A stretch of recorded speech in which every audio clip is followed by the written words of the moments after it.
आपसे नाम जप की महिमा सुनी और एक महीने पूर्व से रोज 30-40 हजार नाम जप करना शुरू किया। महाराज जी, हम चाहते हैं कि हमारी प्रहलाद जी जैसी संतान हो जिसे कम आयु में ही भगवत प्राप्ति हो जाए और उनकी वाणी आपकी तरह हो जो सबको भक्ति मार्ग की ओर ले जाए। क्या इतने नाम जप से ऐसी संतान की प्राप्ति हो सकती है? इसमें प्रधानता भगवान की कृपा की है। प्रहलाद जी गर्भ में जब थे और हिरण्यकश्यप तपस्या कर रहा था तो देवराज इंद्र, कयाधुन की माता का नाम है प्रहलाद जी की, तो महल में आक्रमण किया तो कयाधु जी को बंदी बना के ले जा रहे थे। तो देवर्षि नारद जी मिल गए। उन्होंने कहा कहाँ ले जा रहे हो? बोले इसके गर्भ में दैत्य हिरण्यकश्यप का वीर्य है, ये जब बालक रूप में जन्मेगा तो उसका वध करूंगा। तो उनका नहीं, छोड़ो इसे।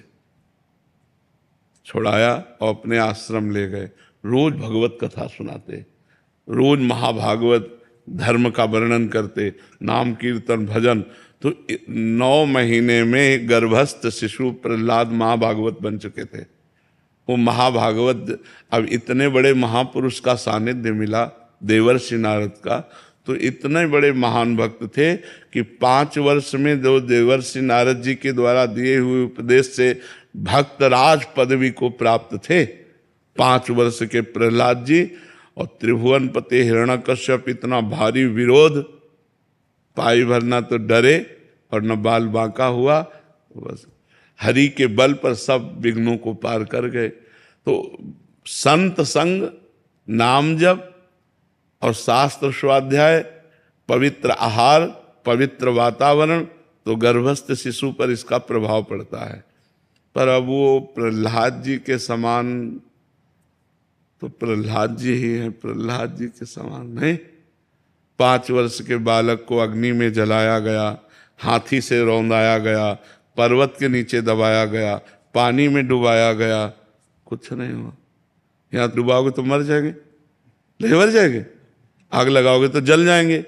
प्रहलाद जी को अग्नि ने भी कहीं बाल नहीं झुलसे, कहीं प्रहलाद जी जैसे तो सिर्फ प्रहलाद जी है, दूसरा तो हाँ भक्त संतान हो ऐसी आकांक्षा करो, लेकिन प्रहलाद जी जैसी तो प्रहलाद जी है। जैसे भगवान ऐसे भगवान के भक्त प्रहलाद जी जैसे तो प्रहलाद जी, जिनके लिए भगवान ने ऐसा रूप धारण किया जो न कभी पहले सुना गया। नरसिंह रूप भगवान ने धारण किया। इसलिए हम ये चाहें कि भगवान का भक्त, देशभक्त पुत्र पैदा हो, आकांक्षा करे। पर हम पहले से बता देते प्रहलाद जी जैसे सिर्फ प्रहलाद जी, क्योंकि वैसी 5 वर्ष का बालक और इतनी महान निष्ठा, त्रिभुवनपति हिरण्यकश्यप से विरोध कर लिया। दैत्यराज कहकर बात करते थे, पिताश्री कह के नहीं बात की। जब से भगवान का विरोध किया, कुछ नहीं। कितनी बड़ी हिम्मत, मतलब 5 वर्ष के बालक में कितना सामर्थ्य होती है। तो इसलिए प्रहलाद जी जैसे तो सिर्फ प्रहलाद जी। हम भगवान से चाहें कि हमारे कोई ऐसी संतान हो जो भक्ति करने वाली हो, तो भगवान का भजन करने वाली है। और जी ऐसे महापुरुष होते हैं, मीरा भाई जी हो गए, नामदेव जी हो गया, महाराज जी इनके पूर्व का पूरा भजन होता है या मतलब इनका जन्म कैसे? नहीं, पूर्व का भजन होता है। कई जन्म तक जब उनकी साधना भजन होती है तो अब इस जन्म में सिद्ध महापुरुष के रूप में प्रकट हुए। जैसे तुकाराम जी के लिए साक्षात विमान आया, भगवान का साक्षात विमान आया और सदेह विमान पर बैठकर भगवान के धाम में। ये सब महाभागवत जन है, महाभागवत जन।